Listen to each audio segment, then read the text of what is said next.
आज ये रिसर्च हो रही है कि इंसान को अपनी ग़िज़ा में क्या इस्तेमाल करना चाहिए, क्या चीज़ें खानी चाहिए और किन चीज़ों से इज्तिनाब करना चाहिए। जब हम प्यारे आका सल्लल्लाहु अलैहि वसल्लम की सुन्नत की तरफ निगाह करते हैं तो हमें प्यारे आका सल्लल्लाहु अलैहि वसल्लम की सुन्नत में एक मुतवाज़ी ग़िज़ाई निज़ाम नज़र आता है। आप सल्लल्लाहु अलैहि वसल्लम ने उन अशिया को अपनी ग़िज़ा में शामिल फरमाया जो इंसानी सेहत के लिए मुफीद भी हैं, मौसर भी हैं, ताकत अता करने वाली हैं और फिर मैदे पर असरअंदाज भी नहीं होती हैं, जल्दी हज़म हो जाती हैं। आप सल्लल्लाहु अलैहि वसल्लम की पसंदीदा ग़िज़ाओं में हमें खजूर नज़र आती है, ककड़ी नज़र आती है, लौकी नज़र आती है। आप सल्लल्लाहु अलैहि वसल्लम ने गोश्त भी तनावुल फरमाया है। आप सल्लल्लाहु अलैहि वसल्लम ने शहद भी तनावुल फरमाया। प्यारे आका सल्लल्लाहु अलैहि वसल्लम ने दूध भी नोश फरमाया है। ये एक ऐसा ग़िज़ाई निज़ाम है जो हमें मुतवाज़ी ग़िज़ा इस्तेमाल करने की तरगीब देता है।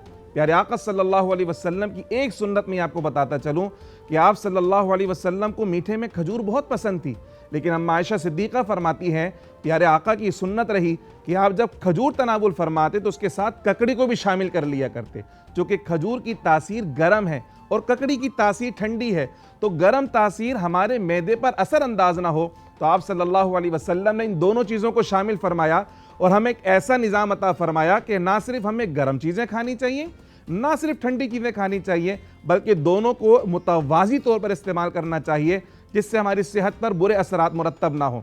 और आज मेडिकल साइंस और डॉक्टर्स भी यही हमें बताते हैं कि जब हम ग़िज़ा इस्तेमाल करें तो ना सिर्फ गर्म अशिया को इस्तेमाल करें, ना सिर्फ ठंडी अशिया को इस्तेमाल करें, बल्कि एक बैलेंस डाइट लें जिसमें ये दोनों चीज़ें हमारी ग़िज़ा में शामिल हों और हमारे मैदे पर इसके बुरे असरात मुरत्तब ना हो। अल्लाह सुब्हानहू व तआला की रज़ा का हुसूल सिर्फ प्यारे आका सल्लल्लाहु अलैहि वसल्लम की सुन्नतों की इत्तिबा में है।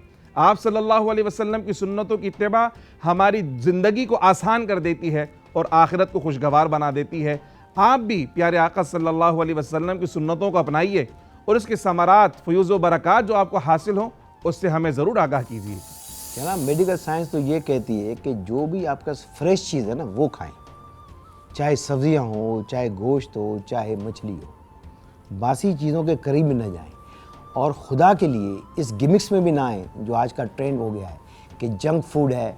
और जनाब, आपने जो है ना ये बड़े बड़े स्टोरों में आप जाते हैं, आप लेते हैं बॉटल्स में क्या है, जो भी फ्रोज़न आइटम है उसमें कहीं ना कहीं केमिकल्स हैं और सब साबित हो रहे हैं कि वो कार्सिनोजन या को कार्सिनोजन है, कैंसर का सबब है। तो आपसे यही इल्तमास है कि आप जब भी ये चीज़ें जो है ना, जापान की आप मिसाल ले लें, जैपनीज़ लोग पहले ये चीज़ें नहीं खाते थे, उनकी उम्रें 100 साल से ऊपर थी। अच्छा, आज का भी डेटा निकालेंगे ना तो एवरेज एज उनकी 100 के करीब है जैपनीज़ की, क्योंकि उन्होंने इस मॉडर्न साइंस को लिया नहीं है। वो आज भी फ्रेश डाइट की तरफ जाते हैं, सैलड्स उनका ज़्यादा इस्तेमाल करते हैं, फ़िश का ज़्यादा इस्तेमाल करते हैं। और जनाब, अगर गोश्त भी होता है तो वो ऑर्गेनिक होता है, इनऑर्गेनिक इस तरह नहीं होता, फार्म रेज्ड होता है। माना पिंजरों में जो है ना मुर्गियाँ नहीं पालते, वो आम लैंड ग्रेजिंग होती है, उनके जानवर, परिंदे और सारे जो मुर्गियाँ हैं वो वहीं पर होती हैं, उनका लेते हैं, उसको हम ऑर्गेनिक में ले जाते हैं। तो वो ट्रेंड है। और ग्रेन्स भी जो है ना, होल ग्रेन्स की वैल्यू है। अगर आप उसको मैदे को अलग करेंगे और जनाब चक्की का आटा वाइट होगा, ये होगा, फ्लोर होगा वाइट, तो वो आपकी सेहत के लिए सही नहीं है। होल ग्रेन की वैल्यू है, फिर मल्टी ग्रेन की वैल्यू है। सिर्फ एक आप उस पर न रहें। इवन आज की जो गंदम है ना, वो जेनेटिकली मॉडिफाइड वो नहीं है जो हमारे आबा अजदाद ने खाई थी। आज की जो है ना वो पूरी जेनेटिकली है जनाब। ये आपका शुगर बढ़ा देगी। अगर आप रोटी भी खाएंगे ना, खाली 2 रोटी, शुगर वाले बेचारे कहते हैं हमने तो खाली रोटी खाई थी सर चाय के साथ, फिर शुगर कैसे बढ़ी? भाई 60% 55% तो उसमें शुगर है ना, वो पुरानी गंदम नहीं है। चावल भी ऐसे ही है, आलू भी ऐसे हैं। तो मतलब वो आप देखें, एक बैलेंस डाइट के लिए आपको खुद अपना देखना पड़ेगा कि आपका खुद का स्टेटस क्या है, आपका मेटाबॉलिज्म कैसा है, आपकी एज क्या है, आपकी फिजिकल एक्सरसाइज क्या है, एक्टिविटी कितनी है। ये सब चीज़ों को कोऑर्डिनेट करके, आपकी एज कितनी है, आपकी हाइट कितनी है, आपका वेट कितना है, इन सब को कोऑर्डिनेट करके आप जाएंगे तो आप, और फिर बैलेंस डाइट की तरफ जाएँ। फिर हम तिब्बे नबवी की तरफ जाते हैं तो वहाँ से हमें रहनुमाई मिलती है कि भाई पेट में 3 खाने करें। एक में आपने हवा भरनी है, आधा हवा, 1/3 हवा, 1/3 पानी और 1/3 जो है ना आपने खाना लेना है, जिसमें सैलड भी है, मीट भी है, फिश भी है, रोटी भी है, चावल भी है, सब आ गया।